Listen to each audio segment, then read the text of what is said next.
Halo Sobat Sehat Muiz, kembali dengan saya, Dokter Spesialis Anak Rumah Sakit Umum Daerah Incu Abdul Muiz Samarinda, Dr. Rehana Aledrus, SPA. Kali ini Dangsanak Muiz akan mengunjungi rumah pasien bayi usia 12 bulan yang pernah dirawat di ruang Karang Mumus dengan diagnosa penyakit pneumonia.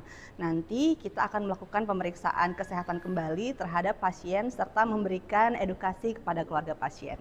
Yuk ikuti kita.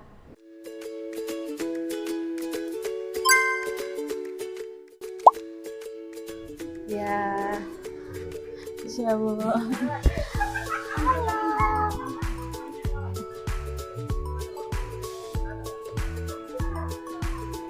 Iya.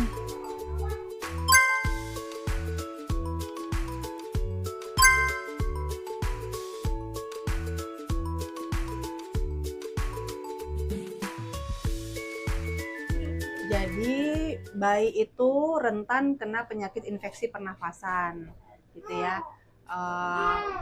Umur 1 tahun ke atas juga masih karena masih tergolong balita gitu ya. Pneumonia masih menjadi penyebab kematian bayi. Jadi pneumonia itu yang sempat Azriel alami kemarin, jadi infeksi pernapasan atau infeksi paru-paru. Paparan asap rokok itu dapat memperburuk kesehatan pernafasan ya pada anak-anak terutama bayi.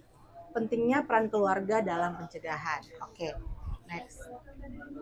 Apa itu pneumonia pada bayi? Jadi pneumonia itu infeksi pada jaringan paru-paru yang menyebabkan pembengkakan dan cairan di alveoli. Alveoli itu bagian dari paru-paru ya. Dia menghambat pertukaran oksigen, makanya biasanya anak-anak dengan infeksi paru-paru pneumonia ini jadinya sesak karena dia pertukaran oksigennya terhambat karena infeksi tadi. Gitu. Penyebabnya ada macam-macam, ya virus, bakteri, lingkungan yang lembab, sama polusi udara. Tapi paling banyak ya karena virus atau bakteri. Gitu. Gejala pneumonia pada bayi, nah napas cepat dan sesak. Kalau misalnya kayak kemarin Azriel kan ya itu sesak. Terus biasanya ada cekungan di dadanya, batuk berdahak sudah beberapa hari, biasanya ada demam.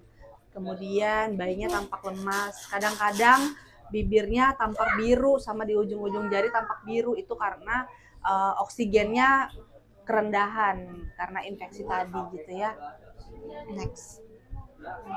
Faktor resiko apa aja yang biasanya menyebabkan pneumonia?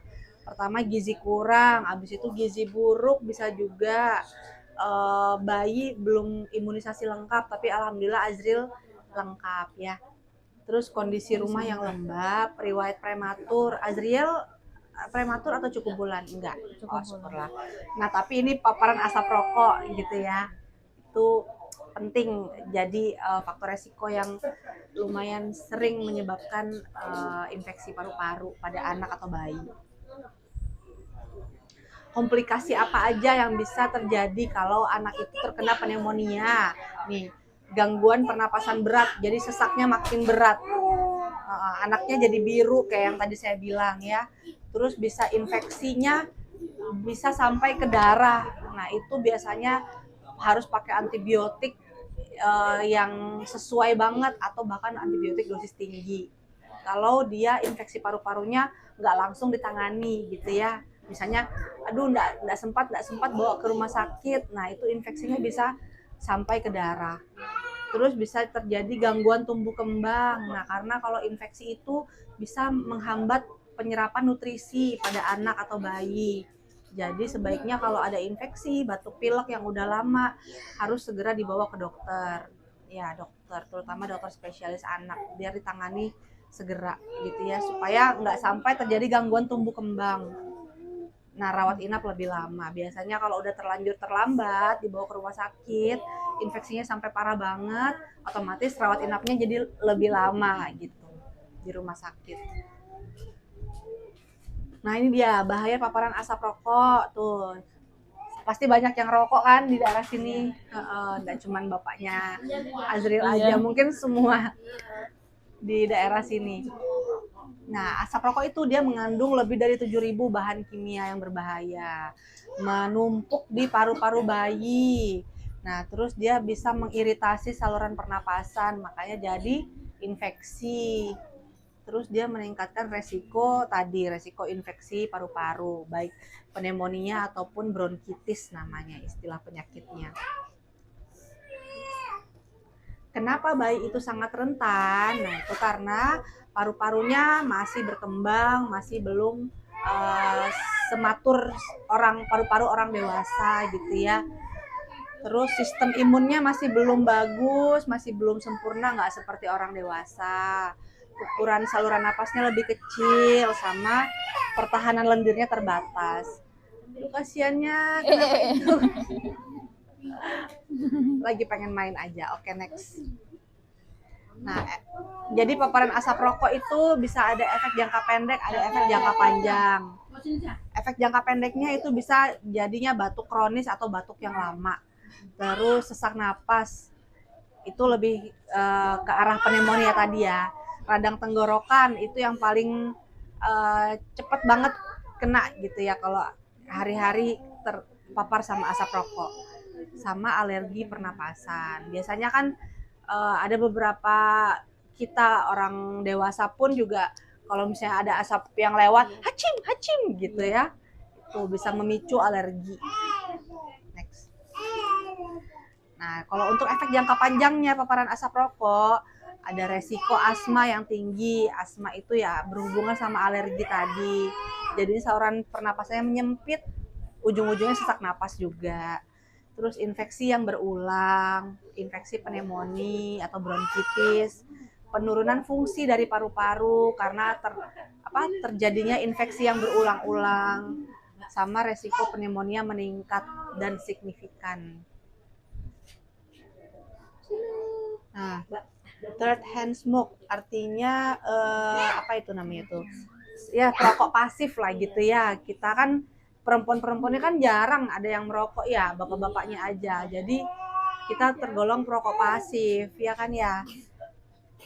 Nah, racun rokok itu menempel pada pakaian, sofa, rambut, kulit. Walaupun kita nggak merokok, tapi suaminya ngerokok atau bapaknya ngerokok, itu partikel-partikel rokoknya itu bisa kita hirup selain dari asapnya. Jadi partikel-partikel rokok yang menempel di sofa, di bantal, di rambut, itu bisa terhirup sama kita-kita juga, terutama anak kecil. Jadi ya itu tadi yang saya bilang, sebaiknya kalau misalnya susah sekali berhenti merokok, susah kata ibunya, sebelum masuk rumah itu buka baju, mandi, keramas gitu ya, seenggaknya minimal itu. Tapi lebih baik lagi ya berhenti merokok. Untuk kesehatan bapak-bapaknya juga kan ya, tetap membahayakan walaupun ayah merokok di luar. Nah itu tadi gitu. Oke. Cara ayah berperan untuk bayi sehat. Nah, berhenti merokok. Bisa lah Bu, ini bapaknya berhenti merokok. Berat ya? Berat sekali. Oh, jangan sampai kenapa-kenapa dulu baru berhenti ngerokok gitu. Di iklan rokok aja kan, di iklan rokok aja padahal dibilang merokok dapat menyebabkan kanker, ini kematian, serangan jantung ini. Tapi tetap aja. Sedangkan gambar rokoknya kan ada yang bolong, ada iya, gambarnya aja Seram. Lehernya bolong. Tetap aja ya orang-orang ini ngerokok ya. Nah, jadi pertama kali tuh harus berhenti merokok, solusi yang paling terbaik. Ya, jangan bosan lah ibu-ibunya ya, bilangin suami-suaminya untuk berhenti merokok. Kalau belum bisa, jangan merokok di rumah atau kendaraan. Nah, ganti baju dan mandi setelah merokok. Jauhkan bayi dari bekas asap rokok, edukasi keluarga perokok lain. Sama seperti yang tadi ibunya bilang, kadang kalau bapaknya udah kita kasih tahu, orang lain yang masuk ke rumah yang kita nggak bisa cegah gitu. Ya pelan-pelan lah dikasih tahu ya, tetangga-tetangga atau keluarga lain yang mau berkunjung ke rumah gitu. Kalau bisa jangan merokok sebelum masuk rumah gitu ya. Mandi dan pakai pakaian yang bersih lah. Jangan ada bekas-bekas rokok. Oke. Pencegahan komprehensif, lengkapi imunisasi dasar. Alhamdulillah Azril bagus imunisasinya ya, lengkap bagus. Terutama ini PCV sama HIB, ini yang imunisasi yang gunanya untuk mencegah penyakit pneumonia tadi. Terus ASI eksklusif minimal 6 bulan ya. Karena kan di dalam kandungan ASI itu sudah ada banyak banget vitamin, antibiotik alami, antivirus alami, sama untuk sistem imun tubuh yang bagus untuk membentuk bayi atau anak itu lebih kuat gitu ya. Terus rumah harus bebas asap rokok, ventilasi yang baik gitu ya. Terus cuci tangan sebelum menyentuh bayi, jangan pernah lupa. Atau sebelum menyiapkan makanan kah gitu ya. Oke deh, next. Sudah selesai.